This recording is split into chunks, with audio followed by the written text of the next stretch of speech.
Hello, everyone, and welcome to this week's episode of Fratello Talks. I'm your host, Nacho, and today I'm joined by Daan and Lex. We're going to be talking about brands with big potential. Potential. The nicest way we've come up with for saying that. We'll get into the topic a little bit later, but let's first get into wrist check. Lex, what watch are you wearing today? My Oris Diver 65 Momotaro edition. Very nice, very nice. And are you wearing the Momotaros to match? I ask every time. No. No? No. Ah, that's always bitterly disappointing. This is a Japanese-made G-Star salvage thingy, we'll take story. it. We'll take it. Yeah. That's good enough. Yeah. That's good enough for me. Okay. And Dan, what is on your wrist? You're wearing something. on my wrist is something that's not mine, but it's nice. the Fierce by Studio Underdog Brunswick 38. Mhm. It's called or nicknamed the Gimlet after the gin lime Cocktail. Yeah. And I think it's coming out. It came out last week. Yes. As we're recording this, I think the embargo lifts either today or tomorrow. Exactly. Probably tomorrow, actually. And then, by the time the podcast comes out, people already know about it. But you're quite partial to this watch. Yeah, it's really nice. It's a very nice dial. I've always liked the Brunswick by Fierce, and this version is the price is more attractive as well. Right. And right. The dial is cool because there's a sapphire overlay on which the numerals have been printed. Yeah. And What do you think of the Brunswick with the jumping hours and then with the coral dial? yeah, it's Stunning, beautiful. right? Yeah. It's a bit big for my. my That's the wrist, 40, but, right? Yeah, that's a bigger I have to one. say, I haven't seen that in person, but the 38, the size-wise, it's really Yeah, nice. the bigger one is also not bad. I saw it last summer in Geneva, and I took a photo of it at the Brunswick Memorial Right. because that's right Just in front outside of the Beau Rivage. Exactly. Very nice. Yeah, I have to say, there's something really charming to the K shape. It's a little bit. It has some Panerai vibes to it for me. A little bit. Yeah. A little It's bit of a Radiomir Radiomir 1940. but at the same sure. time, then totally a different thing. And I think that it works really well. It's a great collaboration. It's great to see two British brands come together and do something cool. So that's a really great one. I like the way the numerals and the indexes throw a shadow on the layer beneath Because of the sapphire. It's really clever. And the way that this watch really caught my heart is the fact that dial is a full lume It's dial. full actually. loom. Yeah. Which is I just, love that. Come on. It's really Yeah. nice. That's great. What are you wearing? Yeah, I'm wearing my Breitling Aerospace. So yeah, that's Tactical there, move. There it is. It's a tactical. It's not a very tactical move. I was away for a while and I was only wearing one watch, and now it's been nice to go back and have the collection available again, and have the watches available again. And I've kind of slowly been giving them all a little bit of time. And this week it's a bit of an aerospace thing. We're visiting Breitling later today, which is so then it also felt suitable. Very so appropriate. yeah, perfect. So let's get into the topic. We're talking about watches with potential, but we're also, in a way, the way that we're approaching this is that we want to talk about brands that aren't maybe living up to that potential, and that we wish were living up to that potential. Yeah. Brands with that should be doing a little better, or we think could be doing a little better. That's the basic premise for today's show. The idea a little bit behind it to me is also that when I got into watches, you are completely more or less unprejudiced. You don't know a lot about the background and everything. And of course, when I got into watches, times were different. Dinosaurs still World War roamed the II earth had and just everything. ended. And it was just invented.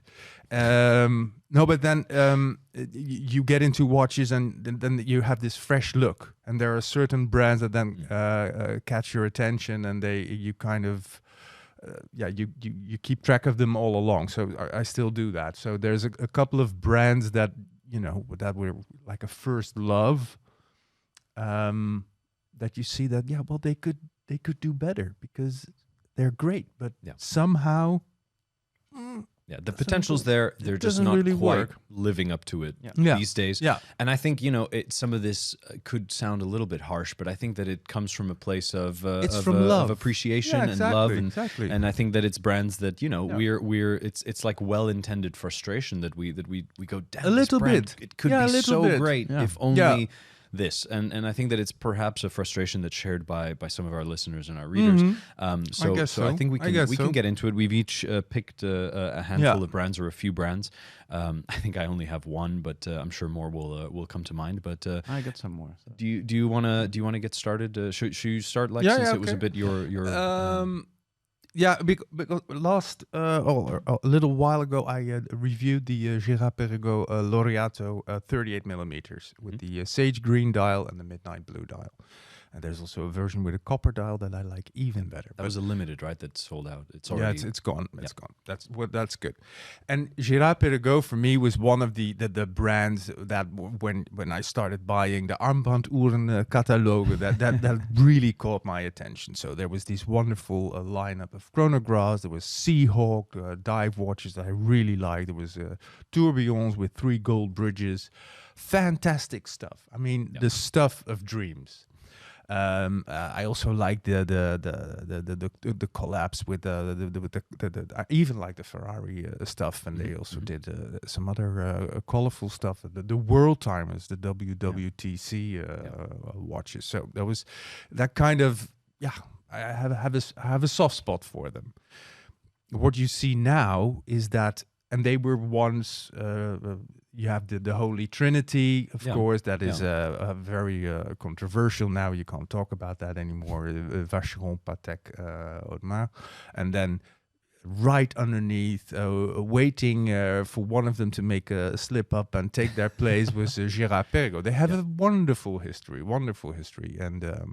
And they were once in the hands of the Macalusos, and then it went to Gucci, and then there was a management buyout, and etc. So there's a little bit of turbulence there, and there was also some stuff behind the scenes which didn't go really well.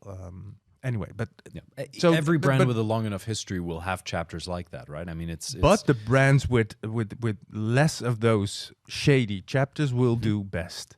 Like Patek, Vacheron, kind of, but also there's also a little bit of Saudi money somewhere in the 80s, I think. Breguet, of course, a brand with a recent history that the pre-Swatch Group thing that kind of hurts their reputation. But what you see now with Girard-Perregaux, I think they still make good watches. Although I also think that from a movement development perspective, they're not the most interesting anymore. But that's also because they can't invest huge amounts of money anymore. Right. But what I think hurts them the most is that people now look at watches through money. Money is everything. The price tag informs just about every opinion and decision made, right? So you have this brand with this great history that was once almost on the level of AP, Vacheron, and Patek that is now still wants to be there, but is not perceived in that way because also the resale value is dramatically lower than that of the competition. Because I was going to say their prices are up there with... Exactly. Yeah. In market positioning, they're certainly there. Yeah. But people don't appreciate the hardware as much as the money. Do you think it has to do with the image of the brand? I'm quite sure that also plays a part. They have been very absent for a long while. I mean, there's another. The Seahawk is completely gone from the collection, for instance. I think they had a big trouble presenting themselves in a consistent way, and then becoming part of Gucci or Kering. Them being sold off doesn't help. Yeah, it doesn't help. No, it doesn't help. It dilutes a little bit. But currently, so Girard-Perregaux currently coexists with Ulysse Nardin. Yeah, right? That's another brand I have a soft spot for, but maybe a little bit more about that. Sure. What would you say? What do you think would be something you would like to see Girard-Perregaux do in order to live up to its potential? Bring back the Seahawk. Bring back the Seahawk. Okay. And also maybe concentrate on chronographs, but also think outside of the Laureato box. I also remember that at a certain point they had this new escapement that was based on there was the mythology of the train ticket, the metro ticket, and that was also in a period where complications were still something people got really excited about. I also have the feeling that we're living in an era in which people are really not that interested in complications. In 2023, they reiterated on it at Geneva Watch Days. I remember there was a newer, improved model, but that it does feel like that's. The brand still has that spark. There's still that spark for they still want to continue doing stuff like this. However, like then because the market is, it dictates that they have to remain very commercial. There's a limitation to how much they can do the crazy innovative things. But I think that in a way, the benefit of having this group dynamic would be that they just go back in the lab and cook up crazy stuff. Yeah, I think that's kind of what people would like from a Girard-Perregaux. Sure, give us the Old Laureato every now and then. I mean, it's a great design. I mean, sure. I can totally understand that in a time where Nautilus, overseas Royal Oaks are hot commodities. Where you have a 1975 Laureato design, of course you're gonna profit from that, but you can also see that the Laureato falls far behind, which when you just look at the watch, I think it's a great design. I think the 38 millimeter, the 41 is, I think, for a three-hander is just a little bit too clunky and too big. As a chronograph in 42, it's like it works, but I think the 38 is the sweet spot for the exactly. Yeah. But the thing is, what holds it back is that people don't see it as a Royal Oak, and then when you go online and look on Chrono 24, people do. And you do, because that's the reality. That's the reality. If you, so there's a 38 millimeter steel Laureato for 15. Yeah. Okay, you go to Chrono 24, and then in Japan you see a 38 millimeter steel Laureato for 7. Yeah. That doesn't do. You can actually fly to Japan. Spend a few days for the difference, have a few really good meals. For the difference, you can have a really good week in Japan. Buy the watch, wear it. I'm not saying please. I'm not a smuggler, but you know what? But it doesn't make any. It doesn't make any sense. And I get it. So I also believe that you should buy watches because you feel attracted to them and you want to wear them because they fit your style and everything. But the gap between 15 and 7 and for me, even when you're full of love, that's very hard to ignore. For sure. No, I get it, and I think that it's a great brand to start with, because I think it's something that a lot of us in the team share, an appreciation for the brand, and yet it's kind of like, oh, come on, let's get back up there, right? But anyway, let's head on then to one of your brands, Daan. What have you got for us in terms of brands that you see a lot of potential in? Well, I think it's another brand that we all have a lot of appreciation for. It's Grand Seiko. Okay. You want them to do even better, because I know, Alex, you're a big fan with your SBGX. But I think it's a brand I really appreciate. I really like the craftsmanship. The finishing is up there like that's amazing. No other. But every time I put it on my wrist, there's something wrong about it. There's something. But So you don't want them to do better. They want you to do better for you. For me, please. Okay. Yeah. No, Well, but that's also something. It also especially you has really to want do to with like it. Exactly. Yeah.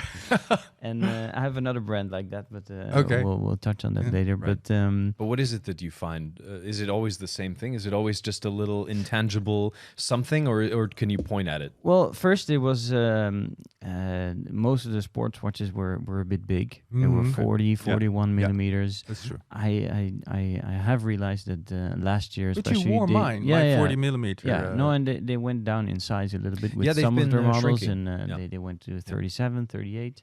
So that's already being worked on. But I still think the bracelets, especially, can use some work. Like there's no taper on the bracelets. I know that for some watches that works, or there's very little taper. There's a It little might be a taper. 2 millimeter one. Yeah, But, it's not much. And No. then also the micro adjustment or adjustment on the clasp. I just feel for like the price especially went up quite a lot in the past years. That's true. And I think for a watch that's worth 10K, I think you could do some micro adjustment in the clasp or anything to make it fit a little better on the. I'm quite sure they're working on it, but they just take their time to make it like absolutely perfect. Yeah. No, and I think the bracelets can also in design wise they can fit better to the cases they make, because most of the time the cases are really works of art with really nice facets, Incredible really nice proportions, shapes, and dials as well. Yeah. But then they tend to put the same bracelet on different cases. That's true. And But then they I have one with a feel, strap. No, you could, but I think with the bracelet they There's look potential their there best. for improvement, room for improvement, bracelet wise, and also with some of those features. I do agree that these days it's again perhaps a little bit to your point, Lex. But when there's watches at a certain price point, you kind of expect certain things to be there. So it's part of it, right? Like it doesn't necessarily like it's not gonna, once the watch is on your wrist in the end it's fine, but like there are certain things that you expect, like potentially micro adjust or quick remove like quick release bracelet, those kinds of features that have become standard, and especially I think micro brands kind of skew perception, because a lot of them go into the market with a watch that's under 1,000 or under 2,000, and they have all these features. They check off all the boxes. And then suddenly you go to a higher end brand and you go, oh well, this costs 15,000 or 12,000, and there's no micro adjust and there's no quick release, and you sort of think, that's a little bit missing, and it's true that these things add comfort and add to the wearing experience. So I do agree that it's some of those things that I'm sure we'll see springing up soon. You have this. You have the same with movement specs.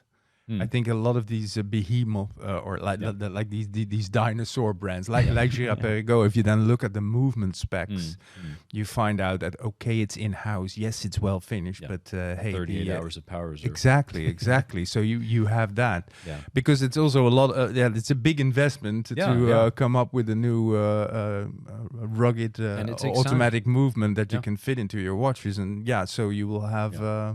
A very old-fashioned movement in a premium-priced watch. While you see, when you look at your PRX with 80 hours of power reserve and everything.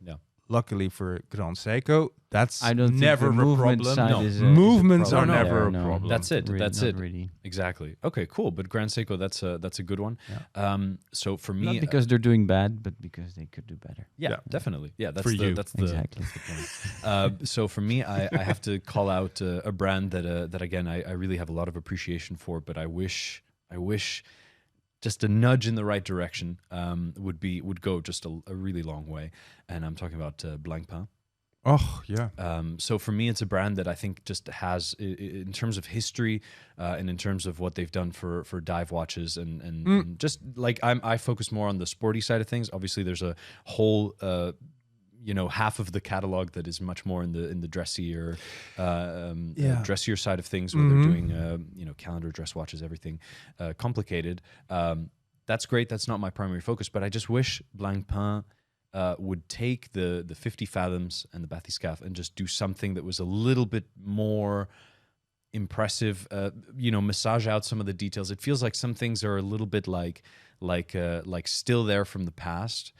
And I'm now pointing to a specific thing, which is the blank pain engraved logo on the side of the case. I find that to be very 90s. It is very Omega 90s. did it. I like it. And a lot I of like brands have it done because of that.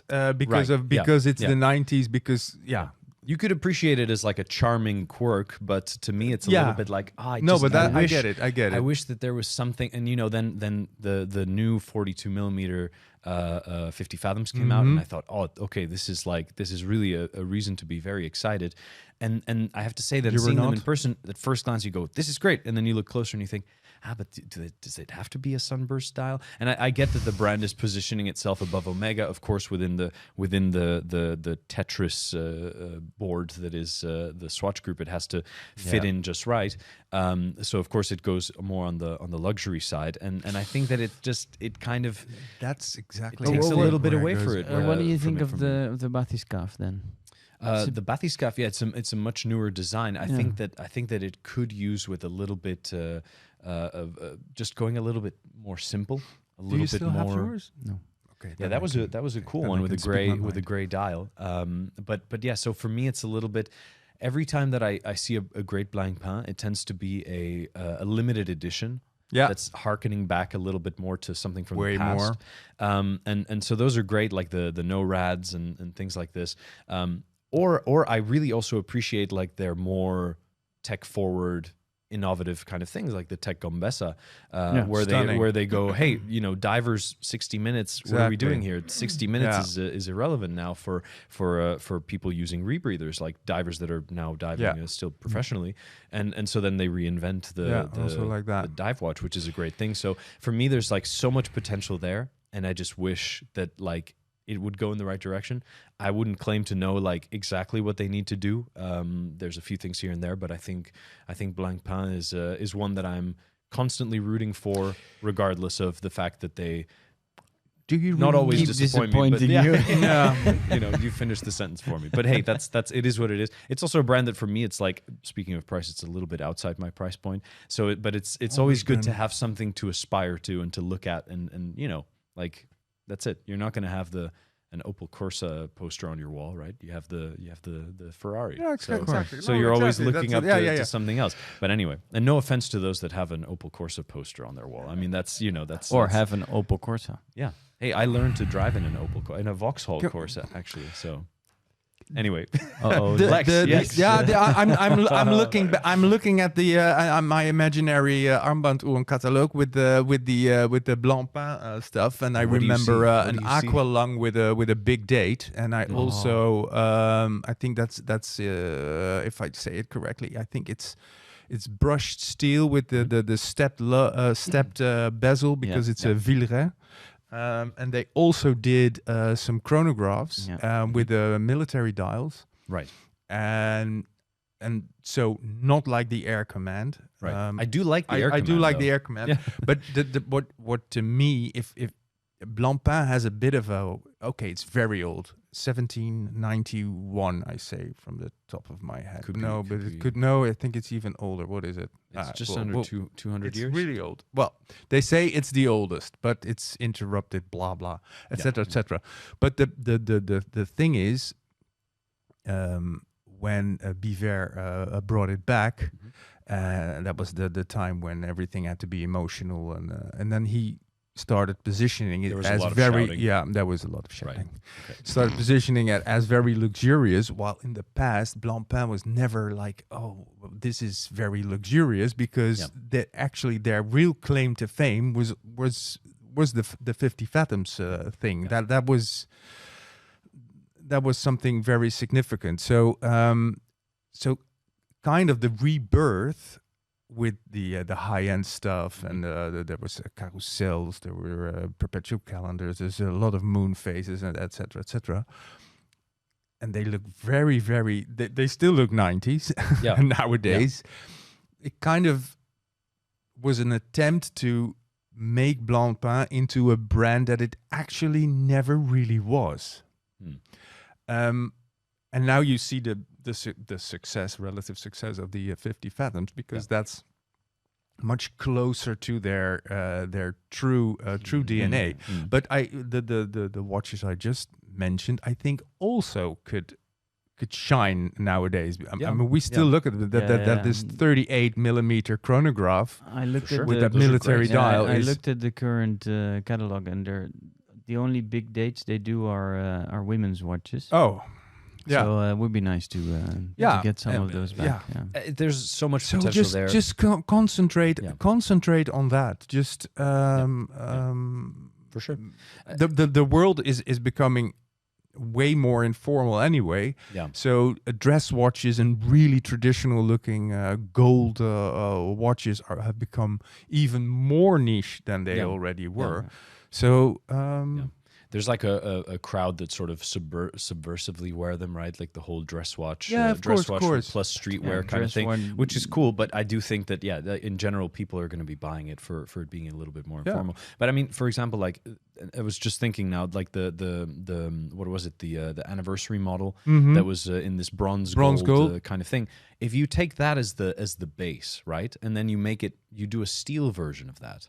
That could be fantastic with that sort of dial. There was a steel version of that, but it was also limited. It was limited. It's the kind of thing where you go, they're very long, very limited, rather expensive, and but you go, there's so many, like those shapes are there, and those dial layouts and those things. It's all there. It just needs to kind of be combined and configured in the right way, put together, and then made available, right? Yeah. It's anyway. That's the one. There are some really nice. There's great stuff in the back catalog. So Do you have a second brand, Lex? Yeah, Ulysse Nardin is a brand. Because of the GMT, was it the GMT watches they did in the past with the very funky dial layout. Also because of the Freak, because it was so new, and that was a time when stuff like that was still exciting. What do you think of the latest iterations of the Freaks, like the Freak Ops and those kinds of? I love them. Like the Redux models with a crown, you know. The one with the crown is a bit troubling. I have I get a little bit of a short circuit because it kind of it's a Freak in name only. A little bit. Right, I mean, the whole thing where the bezel works in a certain way in the case back, and then the crown, it's not freaky enough for you. No. I get it. But of course, doesn't match your Freak. I think that Gérard-Perregaux and Ulysse Nardin are now actually in the same building in La Chaux-de-Fonds. I've been there. It's very interesting. Yeah. You walk in the same hallway and you see. Yeah. It's also a bit sad. Yeah, it would be nice if they would do a watch together. They're brands that are sort of that could be really interesting, but they're brands that deserve their own space. You know, it's like they're names that are big enough that they shouldn't be housemates. Gérard-Perregaux is Villa Marguerite, and Ulysse Nardin used to be Le Locle, and now they're in this non-distinct, nondescript. It's a lovely manufacturer. I've been there. It's really great, and you see them doing what they're doing, and it's very interesting. But I do agree that, like, in that sense, they should each have their own space. And I also like their divers watches, although I also see that the whole I see Daan with the face. It's the lugs right that you don't like. It's lugs also, and also the bezel. It's kind of very 90s. The thing is, they didn't evolve. They kind of they changed it, but I think giving it another color is not real evolution. I mean, if we're talking about an Opel Corsa, if you talk about an Opel Corsa from 10 years ago, it looks very different than the one now. It's not exactly just the same to me. No, I could not. I've Opel Corsa blindness. I can't tell them. Says the Seat Ibiza owner. Hey, let's not go there. Let's not go there. No, but I think that's a little bit the problem with. If you're a car brand, you can't go, and this is the 2025 Golf, and then it's that's the same. It's just a different color. Yeah, well, that's a little bit how it's evolution. No, it's not. It's just a different color. Yeah. So and hey, they did invested a lot in the freaks, and then with the the X. But that I hope they do well. But I've never seen one in the wild. Yeah. Also because I never traveled to Russia. Sorry. Thanks. No, they were they had a very strong client base in Russia always. But what do you think they should do then? What do you think? Update the diver. And also maybe have a look at those GMT models from the past, and that's cool. Also actually to go look at the WWTC again. Also because hey, have we entered the 90s retro age already? If I look at Tag Heuer, probably we're on the verge of considering the 90s. Vintage era in which greatness was made. Yeah, it wasn't. Dream Team. Yeah, true. Yeah. You gotta look. You gotta look to some very specific. No, places, but that's the whole thing. I like Daan. You have your own perception. You have your own taste and everything. So those are the watches that. That also kind of shaped me or helped me develop a love for mechanical watchmaking. So it's well, of course all these sort of things that we're bringing up, they're all very much subjective. Yeah. Like this is just us. You could love Girard-Perregaux as it is today and be a huge fan of the full lineup. You could, and then we can disagree on that, right? But that's for us, especially like looking at these brands, we can look at a lot of them and say, hey, these are doing really well. Yeah. But whereas I might think that like Tudor's doing well today, somebody might go, oh no, the Tudor sweet spot was then, or or whatever. And then so let's kind of bring it to a bit of a close. Sorry, Dan, I know you have a couple other. Yes. Do you want to do some rapid fire? Rapid fire. Dishonorable mentions. Lex was talking about when he was pulled into the watch hobby. There were some loves reference. And I think I was gonna name Abel, but I wasn't really aware of Abel at that time. I was now thinking more about Nomos. Right. Which is doing, I think, really well in what they do. Yeah. But I love them for what they do, even with the 31 different versions they did of the Tangente last year. It was really nice. You're still looking to pick your favorite, right? But I still difficult, didn't the agony of choice. Exactly. Yeah. But I still didn't. I really liked the Zurich World Time models we did with, like Fratello did with Nomos, because lovely, the tuxedo really cool. And the two-tone dials. But still, in the regular collection, there's still no watch I'm like, yes, I'm gonna buy it, or yes, I'm gonna do it. Yeah. So and they're trying really hard with the sunburst, adding the sunburst dial to the compass, and adding those 31 colors to the. But they're doing well, right? They're doing really well. But still, I'm still not convinced. I'm still there's not the one that gets you like. Into it enough. Yeah, I think I might have waited too long on a Tetra, which was limited edition with a very dark green olive dial with gold printing and gold. If anyone has one and wants to get rid of it, I'll have it. But Nomos is really. I'm really looking forward to what they're going to bring to Watches and Wonders this year as well. They have been very.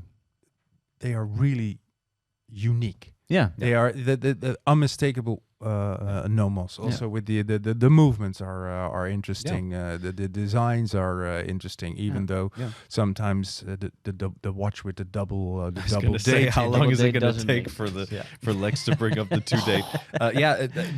But you got to give them credit for what they do well, which is just this very specific aesthetic, great movements, and also these unique color combinations. Because the way that the colors are combined are fantastic. It's not just. It's really not that obvious. You have some models where you go, oh yeah, it's a blue dial, and then you look closer and you go, oh, the numerals are like a different shade. Yeah. And then they have a little purple outline, and then there's a little hint of yellow. Yeah. And it's this like the use of color is just brilliant. It's really a design brand. Yeah. And maybe they don't like that you say that it's just a design brand? No, but they it's have more than Berliner that. Blau, just, the design studio, which is True. Exactly. and then they have I think the marriage between Berlin and Glashütte is near perfection. Yeah. And sometimes they make something you don't get or you don't like. The same I had with the Autobahn when I was at the presentation of the Autobahn. I also just wanted to get drunk because it was just don't drink and drive.